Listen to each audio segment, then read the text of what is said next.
여러분의 딸이 처녀인데 미혼인데 임신을 했다 하는 말을 들으면은 어떤 생각이 드실까요? 이렇게 이야기를 하겠죠. 하늘이 무너지는 것 같다. 이거를 한문으로 청천벽력이라고 합니다. 마른 하늘에 날벼락이 쳤다 그런 뜻인데 전혀 예기치 않는 뜻밖의 갑자기 일어난 어떤 사건, 변고 이런 것을 표현하는 말이라고 사전은 그렇게 설명을 합니다. 그럴 때 이제 하늘이 무너지는 것 같고 화가 나기도 하고 슬프고 막 이러겠죠. 억장이 무너진다 그러잖아요. 근데 오늘 본문은 31절에 처녀인 마리아가 임신한다라고 하는 청천벽력 같은 말로 시작을 해서 38절에 주의 계집종이 오니 말씀대로 이루어지리이다 라고 그 사실을 당연히 받아들이는 이걸로 결론이 납니다. 물론 이제 가운데 뭐가 있습니다만은 시작과 결론이 그렇다 하는 이야기예요. 그래서 여기서 우리가 이거 생각을 해보는 거죠.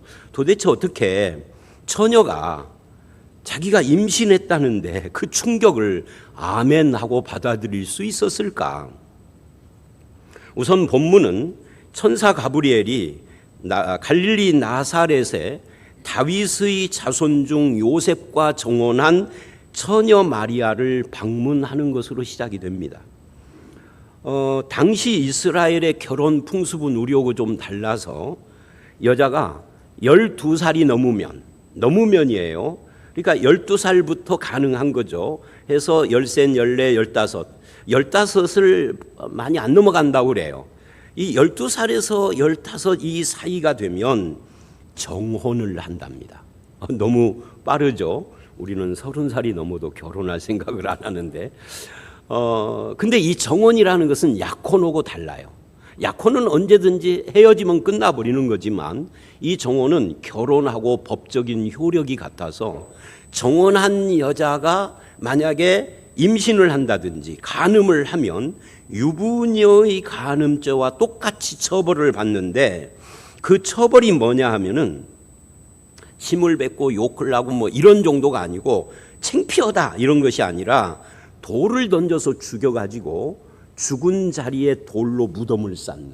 근데 이거는 약과라고 그래요. 또 다른 경우에는 이런 경우도 있었다고 그래요. 이 간음은 더러운 죄다 해서 여자를 오물통에, 왜 여자만 그러는, 남자도 뭐 죽이겠지만 하여튼 여자를 오물통에 집어넣어 가지고 목에 줄을 매 가지고 죽을 때까지 끌고 다녔대요. 얼마나 끔찍해요. 우리가 그런 시대에 안 살아서 참 감사하죠. 근데 이 천사가 이 소식, 네가 지금 그렇게 죽을지도 모르는 임신 소식을 알렸어요. 청천벽력이죠. 은혜가 아니죠. 그래서 오늘 설교의 핵심이 뭐냐면 이 천사가 어떻게 이 청천벽력 같은 소식을 은혜로 받아들이도록 마리아를 설득하는지 이 천사의 설득을 살펴보는 것이 오늘 본문 그리고 설교의 핵심입니다. 먼저 28절로 30절을 보시면 마리아는 천사로부터 은혜를 받은 자여 평안할지어다 주께서 너와 함께 하시도다 라는 말을 듣고 놀랍니다. 놀라죠. 이게 무슨 뜻이야? 그래서 당황하는 마리아에게 천사가 조금 더 구체적으로 설명을 하는데 그게 30절입니다. 이렇게 말을 하죠. 이것은 이 은혜를 받았다라는 말은 뭐냐? 네가 하나님께 은혜를 입은 것이다. 여러분 은혜를 받은 자 하나님께 은혜 입은 것 이 28절과 30절 밑줄을 하시고요. 사람들은 은혜 받았다라는 말을 주로 언제 씁니까? 설교를 듣고 감동을 받았을 때 씁니다. 즉 설교 시간에 자기 문제나 평상시에 내가 고민하고 생각을 했던 것들이 해답이 주어지는 설교를 들었을 때나 또는 감동적인 설교를 들었을 때 은혜 받았다 그래요. 근데 성경에는 그런 은혜는 없어요. 오늘 본문을 보면 마리아는 은혜 받은 자라고 할 때 감동이 있었습니까? 축복이 있었습니까? 무슨 뜨거움이 있었습니까? 뭐가 있었습니까? 그런 것과 거리가 멀어요. 오히려 감동 대신 놀랬고요. 뜨거움 대신에 처녀가 임신이라는 이 서늘한 두려움이 임했고요. 축복 대신에 고난이 예고가 됐습니다. 그런데 은혜 받았다고 그런 거예요. 그럼 무엇 때문에 마리아를 은혜 받은 자라고 할까? 이 은혜 받은 자라고 하는 이것을 선사는 어떻게 마리아를 설득하고 있을까? 그것을 오늘 본문에서 한 세 가지를 볼 텐데, 첫 번째 31절을 보시면 이것은 은혜 받은 내용입니다. 은혜의 내용. 한번 읽어볼까요? 시작. 보라, 내가 잉태하여 아들을 낳으리니 그 이름을 예수라 하라. 아들이라는 말과 예수에다가 밑줄 동그라미를 하십시오. 말하자면 마리아가 하나님께 은혜 받은 내용이 뭐예요? 예수를 잉태한 것이 은혜다, 그 말이에요. 마리아에게 아이가 생기는 것이 은혜인데 그 아이가 예수다. 이 예수라는 말 옆에다 이렇게 쓰십시오. 이게 히브리어로는 여호수아인데 여호수아의 축소형이 예수아예요. 그래서 구약에 보면 여호수아, 예수아 이런 사람 이름들이 자주 나옵니다. 근데 이 예수아의 헬라식 발음이 예수입니다. 그럼 여호수아라는 말은 뜻은 뭐예요? 하나님이 우리의 구원이시다, 그런 말이거든요. 그러니까 이 말은 구세주라는 말이에요. 자기 백성을 죄에서 건져주시는 분을 네가 잉태했다, 그 말이죠. 또 처녀라는 말도 학자들은 이게 동정녀를 말하느냐 그냥 결혼하는 처녀를 말하느냐로 싸움을 하지만 34절을 보면 마리아 스스로 나는 남자를 알지 못한다. 그래서 동정녀인 것이 분명해요. 근데 이 동정녀 처녀에게서 태어났다라는 것은 두 가지 의미를 갖는데, 우리는 보통 첫 번째 의미, 전통적인 의미로서 아담, 즉 남자의 죄에 오염되지 않은 탄생, 즉 죄 없는 탄생을 강조할 때 처녀라는 말을 강조합니다. 그러나 본문을 보면 그것보다는, 그것도 있지만 그것보다 더 중요한 것은 아버지가 없이 탄생했다는 뜻이에요. 이게 누가복음의 특별한, 이 마태, 마가, 요한과 누가복음의 차별점 중에 하나, 누가가 강조하는 것 중에 하나가 뭐냐면 구약 성경이 계속해서 특별 관심을 갖는 부류들, 그게 누군 줄 아세요? 의지할 데 없는 사람, 고아, 과부, 나그네입니다. 이게 다른 복음서보다 누가복음이 훨씬 더 많이 이런 사람들이 등장을 해요. 그들 중에 한 분이 예수라. 그 예수를 네가 임신했다, 그 말이거든요. 이게 누가복음의 핵심인 겁니다. 그들은 절망과 소외와 자포자기 가운데서 누군가 다른 사람의 동정과 자비만을 바라보는 사람들이에요. 그래서 예수 탄생은 죄 없음을 상징하는 이 동정녀 탄생도 중요하지만 더 중요한 것이 그분이 오심이 우리에게 뭘 의미하느냐, 이거예요. 누가복음의 강조점이 예수님은 잃어버린 자를 찾아오셨다라고 하는 말을 계속 반복을 하는데, 그 잃어버린 자 죄인들이 누구냐? 가난한 자, 포로된 자, 눈먼 자, 눌린 자, 죄의 짐, 인생의 짐을 지고 있는 자들을 위하여서 이 땅에 오신 분이 드디어 태어나기 시작을 했다. 이제 임신이 됐다, 그 말이에요. 결국 은혜는 뭡니까? 우리에게 있어서 은혜는 예수님이 내 속에 오셔서 죄에게 굴복한 죄인의 절망의 삶을 말끔히 씻어내는 것이 은혜예요. 그래서 슬픔이 변해서 위로가 되고, 어두움에 눌린 사람이 해방돼서 하나님을 기쁘게 찬송하고 섬기고 평안의 교제를 할 수 있는, 이게 은혜다. 그것이 어디서 시작되느냐? 마리아에게서 시작되는데, 마리아가 있는 동네가 어디냐? 나사렛이다. 여러분, 나사렛에다 밑줄을 하십시오. 이게 네체르라는 단어인데요, 우리나라 말로 나사렛 그랬어요. 이게 싹시라는 말이에요.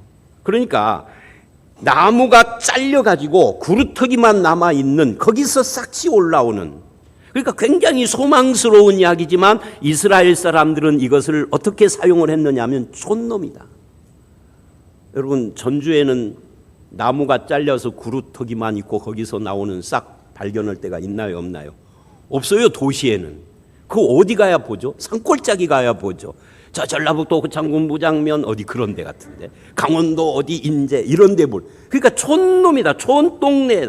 근데 이 촌동네에서부터 하나님의 구원의 역사가 처녀 마리아로부터 시작을 하고 있다.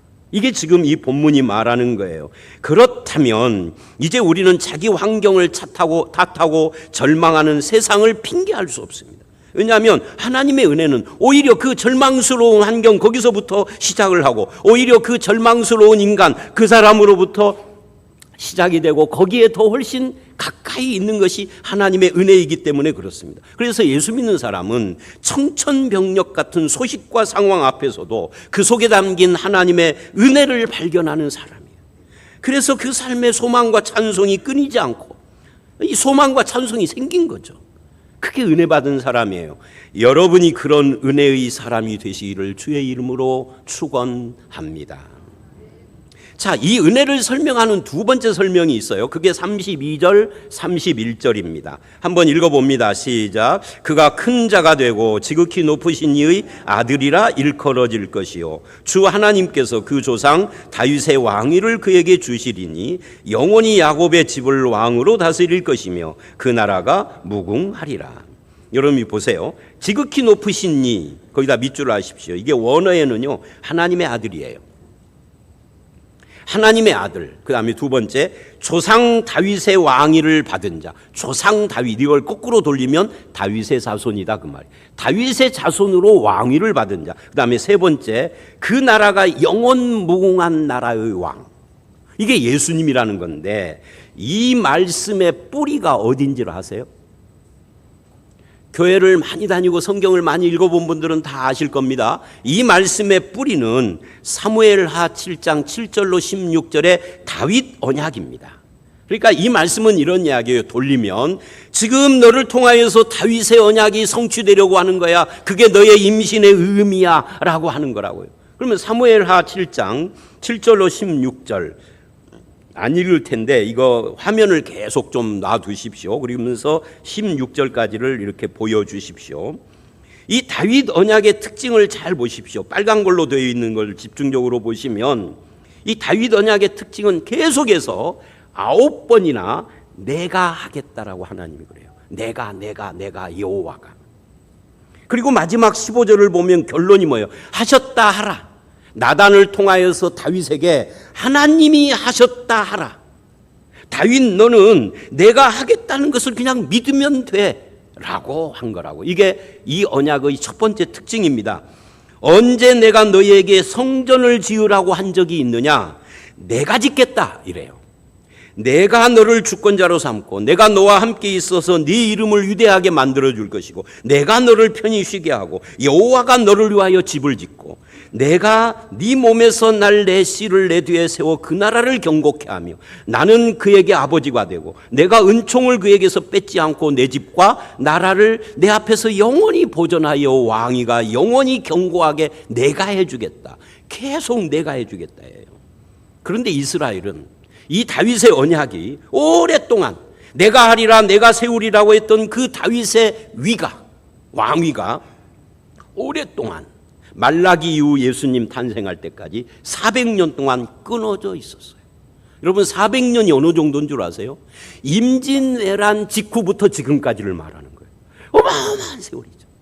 이 세월 동안 하나님의 이 약속이 없는 것처럼 하나님이 전혀 우리 민족을 돌보지 않는 것처럼 캄캄한 세월을 보내고 있어서 소망도 없고 절망의 나날이며 죄의 지배로 신음을 하며 하나님의 통치가 중단된 흑암과 고통을 당하며 허망한 삶을 살고 있었는데 이제 그 다윗의 위 하나님의 영원한 나라의 약속 마리아의 너의 임신을 통하여서 회복될 것이다 라고 지금 천사가 말하는 거예요. 마리아의 임신의 의미인 거죠. 예수님은 세상에서 신음하는 모든 사람들, 신음하는 모든 사람을 대변하는 것이 누가복음의 누구냐면 고아, 과부, 나그네예요. 그걸 잃어버린 자라고 합니다. 그 잃어버린 자들을 그 고통에서 해방시키려고 오셔서 그들을 하나님의 자녀 삼고 백성이 되게 하시려고 오시는 분이다. 이게 다윗의 자손이다. 그런 말이에요. 그 하나님의 아들을 마리아가 임신했다는 거죠. 그러니까 은혜가 뭐라는 거예요? 하나님의 아들을 내가 품은 거예요. 이것이 은혜예요. 그래서 은혜를 선물이라고 에베소서는 말하는 겁니다. 전능자의 품에서 일어나는 것은 비록 어두움이라 할지라도 보시기에 좋고 선하고 아름다운 것이 되는 겁니다. 지극히 높으신 하나님 품에서는 모든 텅 빈 것이 채워지고 혼란스러운 것들이 선명해지는 것입니다. 그것이 하나님의 역사인 겁니다. 그렇다면 우리는 우리가 사는 삶이, 그리고 우리가 사는 이 세상이 지극히 높으신 전능자의 능력이 덮으시고 그 품에서 나오는 것이라면 우리는 세상의 고통과 인생의 슬픔에만 매여 있으면 안 됩니다. 분명히 고통과 슬픔이 있지만 거기에 머물지 말아야 합니다. 이제 우리는 하나님을 찬양할 수 있어야 됩니다. 주님의 놀라우신 은혜로 승리와 자유를 누릴 수 있어야 되는 겁니다. 이제 우리는 세상에만 매여서 인간의 한계와 불가능에 부딪혀서 좌절하는 삶을 살지 않고 찬양하며 기뻐하고 자유를 누리는 자가 되어야 하는 것입니다. 이게 은혜 받은 자의 모습이에요. 그래서 최근에 지난 금요일 새벽 큐티 말씀 매일 성경 열왕기상 6장 14절로 36절을 보면 솔로몬이 성전을 짓는 이야기를 하는데 계속 반복을 하는 단어가 하나가 있어요. 그게 뭐냐면 금, 정금, 황금이라는 단어입니다. 금이라는 이야기를 계속해요. 그래서 제가 성도들에게 질문을 했습니다. 솔로몬의 성전이 금으로 만들어졌기 때문에 영광스러운 것입니까? 라고. 대답은 no, 아닌 거죠. 성전의 영광은 황금 때문이 아닙니다. 그곳에 임재하신 임마누엘 하나님 때문에 영광스러운 겁니다. 이것을 거꾸로 돌리면 아무리 황금으로 화려하게 멋지게 엄청나게 지어진 성전이라도 하나님이 그곳에 계시지 않으면 귀신의 처소요. 황금으로 지어진 귀신의 처소인 거죠. 핵심은 금이 아니라 하나님의 임재인 겁니다. 이걸 임마누엘이라고 그러잖아요. 지금 마리아에게 그 임마누엘이 임하고 있는 거잖아요. 그래서 열왕기상 6장 23절로 39절을 보면 황금으로 지어졌다는 말을 하다가 갑자기 돌려요. 우리의 시선을 어떻게 돌리느냐 하면 지성소의 두 그룹을 강조하기 시작을 합니다. 그 안에는 언약궤가 있고 언약궤 위에 속죄소 뚜껑이 있고 속죄소 뚜껑 위에 두 그룹이 있는데 이 그룹이라는 것은 케루빔, 하나님의 비서 천사예요. 비서라는 것은 비서가 있는 곳에 회장이 있는 것처럼 비서 천사가 있는 곳에 하나님이 계시다는 뜻이죠. 성령이 나를 덮으신다는 것은 내 안에 계시는 예수 그리스도와 그분의 복음이 내 마음과 삶을 덮는다는, 지배한다는 이야기예요. 그것이 나에게 평안을 준다고. 그래서 나는 어둡고 힘든 인생을 살지 않기로 했다고. 이제는 가난해도 힘들고 소망이 없어 보이지만 이제는 소망을 갖겠다라고. 주의 은혜의 능력이 나를 덮고 주님이 나와 함께 하시기 때문에 하나님의 은혜를 찬송하겠다라고 그렇게 고백하는, 이게 은혜 받은 사람의 모습인 거예요. 저와 여러분이 그런 하나님의 은혜를 받은 자로 사시기를 주의 이름으로 축원합니다. 그래서 그 은혜가 여러분의 삶 속에 충만하게 나타나는 삶을 사시기를 바랍니다. 36절로 38절은 이제 결론이에요.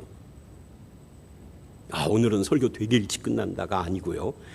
이제 결론인데 36, 7, 8절을 설명을 해야 하니까 그래도 설교 노트는 2장이나 남았어. 순서상 결론이라는 이야기예요. 너무 기대하지 마시고 차분히 들으십시오. 앞으로도 한 15분 정도 더 올 거니까. 자, 이 결론의 첫 번째를 이렇게 시작을 해요. 36절에 천사가, 자, 지금까지 내가 말한 이 3가지 너를 위한 설득됐니? 마리아가 고민을 하는 거예요. 설득된 것 같기도 아닌 거. 그래서 이런 경우에 여러분 같으면 어떻게 할 것 같아요? 결정타를 먹여야 되겠죠. 어퍼컷. 그 결정타가 뭐냐면 증거를 대는 겁니다. 증거. 그 증거가 뭐냐? 이렇게 말을 해요. 너의 친척 엘리사벳, 나이 많아 늙은 여자 있지, 네 친척이니까 너 알잖아. 그 늙은 너의 친척 엘리사벳이 임신했어. 임신한 지 벌써 6개월이야. 그러니까 예수님하고 6개월 차이 나죠. 세례 요한하고. 마리아는 자기 친척 엘리사벳이 늙었고 임신하지 못하는 여자라는 거 알고 있었는데 그녀가 임신했다. 이게 증명한 겁니다. 천사가. 그래서 다음 주에 볼 39절 이하는 마리아가 엘리사벳을 찾아가는 장면으로 이어지는 겁니다. 마리아가 여기서 최종적으로 쐐기를 딱 설득된 겁니다. 이제 세 가지 설득에다가 쐐기 박은 거죠. 그래서 이렇게 말을 해요. 천사가 결론을 내립니다. 37절 읽어봅니다. 시작. 대저 하나님의 모든 말씀은 능하지 못하심이 없느니라. 그러니까 지금까지 말한 이 모든 임마누엘, 임신, 잉태라고 하는 이 하나님의 은혜는 하나님의 말씀으로 되어진 것이다. 말씀은 능하지 못한 것 없어. 그것이 너의 친척 엘리사벳이 증명을 해.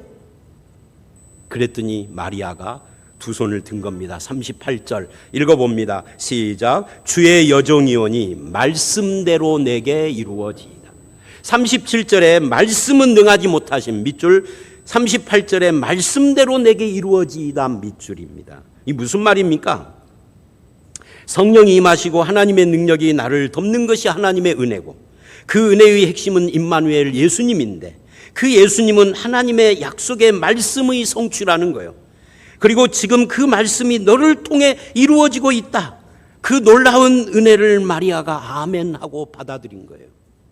그래서 이제 도표라기보다는 그림을 보여드리면, 마리아에게는 예수를 잉태한 것이 은혜지만 우리에게는 예수님이 내 안에 오시고 영원히 내 안에 내주하는 것이 은혜입니다. 근데 그것을 무엇으로 알 수 있느냐 할 때 말씀으로 안다는 거예요. 능치 못함이 없는 하나님의 말씀으로 이것을 우리가 매일 확인한다는 것이죠. 그래서 어떤 결단을 하느냐면 말씀대로 나에게 이루어지기를 원합니다라고 결단해야 한다는 거예요. 그냥 확인하고 끝나버리면 안 돼요. 그럼 말씀은 이론이 돼버려요. 그걸 확인했으면 말씀대로 나에게도 이루어지기를 원합니다. 이래야 결론인 거죠. 우리도 말씀을 읽을 때마다 예수 안에 나타난 이 하나님의 은혜를 확인해야 합니다. 하나님의 능력이 나를 돕고 계심을 확인하며 말씀을 읽는 것이, 이게 바르게 말씀을 읽는 거예요. 오늘날 많은 성도들이 구원에 대해서 인간의 노력이나 인간의 정성 같은 것을 중요하게 생각을 합니다. 그래서 하나님은 그저 은혜 베풀고 우리가 어떻게 하는가를 봤다가 우리가 이룬 것에 대해서 축복하거나 상급을 주시는 분으로 전락시켜버렸어. 그래서 하나님의 은혜와 능력보다는 인간의 기도와 정성과 믿음과 봉사와 열심과 섬김과 이런 것을 더 높여. 그러나 가브리엘이 이렇게 말을 합니다. 마리아야, 인간적으로는 네 말이 옳지만 이것은 사람이나 세상의 원리로 하는 것이 아니고 하나님과 하나님의 말씀이 하는 것이다. 성령이 임하고 지극히 높으신 이의 능력이 너를 덮으셔서 그런 하나님의 말씀은 능하지 못함이 없으셔서 그것을 이루는 것이다.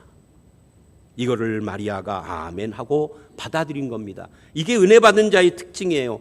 그래서 모든 것의 주인공은 하나님이시라는 거죠.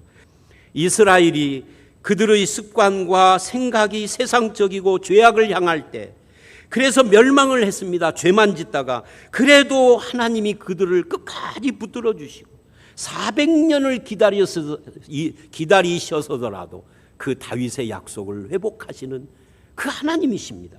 교회도 하나님의 교회요, 성도도 하나님의 능력으로 덮으신 그분의 백성이요, 우리의 모든 것이 하나님으로부터 온 겁니다. 하나님이 품으시고 거기서 나온 거죠. 하나님이 세상을 이처럼 사랑하사 독생자를 주셨고, 우리가 아직 연약하고 죄인이고 원수였을 때 그리스도께서 나를 위하여 죽음으로 하나님의 사랑을 확증하신 것입니다. 그러므로 우리가 인생을 살다가 어찌 이런 일이 내게 있으리요? 라는 질문이 생길 때마다 지극히 높은 하나님의 손이 나를 덮으시고 하나님의 은혜인 예수 그리스도가 내 안에 있으니 그 말씀대로 이루어지는 것이다. 말씀은 능치 못함이 없느니라라고 선언을 해야 하는 겁니다. 죄의 권세에서 해방되는 자유와 기쁨을 누립니다. 사망의 권세를 이기신 부활의 주님과 함께하는 승리를 누리는 사람이 되는 겁니다. 그 사람은 모든 두려움, 염려, 부끄러움, 자책하는 삶에서 해방돼서 은혜를 누리기 때문이에요. 그래서 은혜 안에 있는 사람과 은혜 밖에 있는 사람이 구별되는 거예요. 은혜의 사람은 아무리 힘들고 어려워도 주의 말씀대로 이루어지기를 원합니다 라고 고백을 하지만, 은혜 밖에 있는 사람은 자기 삶을 속단해요. 절망하며 세상과 하나님을 원망해버려요. 은혜 밖의 사람은 하나님을 믿는 신앙도 자기 유익을 위한 수단으로 전락을 시켜요. 그러나 은혜 있는 사람은 하나님의 모든 말씀에서 나를 덮는 주의 은혜와 능력을 발견하고 그것을 누리며 삽니다. 그래서 은혜의 눈물을 흘리고 감사 찬송이 있는 삶을 사는 거죠. 바라기는 저와 여러분이 바로 그런 은혜 있는 사람으로 사시기를 주의 이름으로 축원합니다.